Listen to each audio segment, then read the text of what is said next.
আসসালামু আলাইকুম, স্বাগত সবাইকে Laboni kitchen cooking and gardening এ। আশা করি আপনারা সবাই ভালো আছেন। আজ আপনাদের সাথে একটি ভিডিও আমি শেয়ার করতে যাচ্ছি, তা হচ্ছে আমার গার্ডেনের অতিরিক্ত লাউ গাছ। অতিরিক্ত বলতে আমি এই জন্য বলছি কারণ আমার গার্ডেনের সবগুলো লাউ গাছ আমি প্রিপেয়ার করে লাগিয়েছি, আর আমার কাছে বেশ কিছু বীজ ছিল। তখন আমি একটি লাউয়ের বীজ জার্মিনেট করে লাউ গাছ লাগিয়ে দিয়েছি। তো মাশাআল্লাহ, সেখান থেকেও আমি লাউ গাছ পেয়েছি। তো আমি শুধু ভিডিওটি এই জন্য শেয়ার করছি যে গাছটি এত লেট করে লাগিয়েছি, তারপরও গাছটি হয়েছে। আর 1G 2G 3G কাটিং করার পর অনেক পরিমাণে লাউ এসেছে। আমি আপনাদের একটু শেয়ার করছি, আপনারা একটু দেখুন, যে দেখলে বুঝতে পারবেন যে এই গাছে কত পরিমাণে লাউ এসেছে। এই যে দেখুন, আর যেই সময়ে লাউগুলো এসেছে আসলে লাউগুলো আমরা বাঁচাতে পারবো না।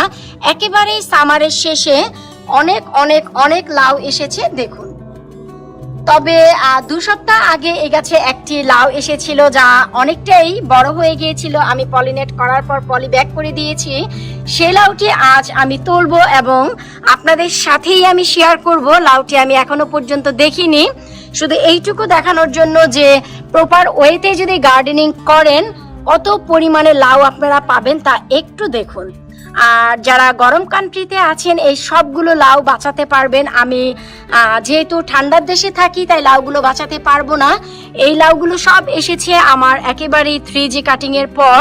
প্রচুর লাউ এসেছে, আমি অলরেডি গুনে দেখেছি 11টি লাউ এসেছে আমার এই একটি গাছে। তো আলহামদুলিল্লাহ 11টি লাউ আমি বাঁচাতে পারবো না, খাবারের মতো একটি খেলে আসলে মন ভরে যায়। আর এই যে একটি ব্যাগ দেখতে পাচ্ছেন, আমি এই ব্যাগটি গত 2 সপ্তাহ আগেই এখানে আমি একটি লাউ পলিনেট করে পলি ব্যাগ করে দিয়েছি। তো এই লাউটি আমি আজ তুলবো, আপনাদের একটু দেখাচ্ছি। দেখুন যে প্রপার ভাবে যত্ন পেয়ে লাউটি কত বড় হয়েছে। তো চলুন আপনাদের সাথে নিয়েই আমি ব্যাগটি খুলছি। আর এই লাউটি যেহেতু আমার বোনাস লাউ, তাই আমি লাউটি একা খাবো না, কিছু বন্ধু বান্ধবের সাথে শেয়ার করব। তো দেখি যে লাউটির কি অবস্থা। মাশাআল্লাহ, লাউটি তো বেশ বড় হয়ে গেছে। ওয়াও! এই লাউটি হতে আমার সময় নিয়েছে পুরোপুরি 18 দিন। 18 দিন আগে লাউটি ছিল একেবারেই ছোট। আমি তখন পরাগায়ন করে দিয়েছিলাম এই লাউটির, তারপর আমি পলি ব্যাগে রেখেছি। এই যে দেখুন, আর যারা জানেন না কিভাবে রাখতে হয়, আমি একটি পলিথিন দিয়ে ঢেকে এই যে দেখুন নিচে আমি কিছুটা ছিঁড়ে দিয়েছিলাম, এতে করে হাওয়া বাতাস পুরোপুরি পেয়েছে, তাই দারুণ ভাবে বেড়ে উঠেছে। দেখুন কত চমৎকার লাগছে আমাদের এই মনোরম লাউটি দেখতে। আজকে আমার এই ভিডিওটি শেয়ার করার একটি উদ্দেশ্য ছিল, যারা লাউ কিভাবে লাগাতে হয় এবং ফলন কিভাবে পেতে হয় 3 গুণ 4 গুণ। আশা করব আমার ভিডিওর শুরু থেকে শেষ পর্যন্ত আপনারা যদি দেখেন অনেকেরই অভিজ্ঞতা হবে। যারা এবছর একেবারে নতুন ছিলেন, লাউয়ের চাষ করেননি, পরবর্তী বছর করতে চাচ্ছেন, তাদেরকে বলবো একবার আমার প্রিভিয়াস ভিডিওগুলো দেখে আসবেন। আমি প্রত্যেকটি লিংক এই ভিডিওর নিচে দিয়ে দিব।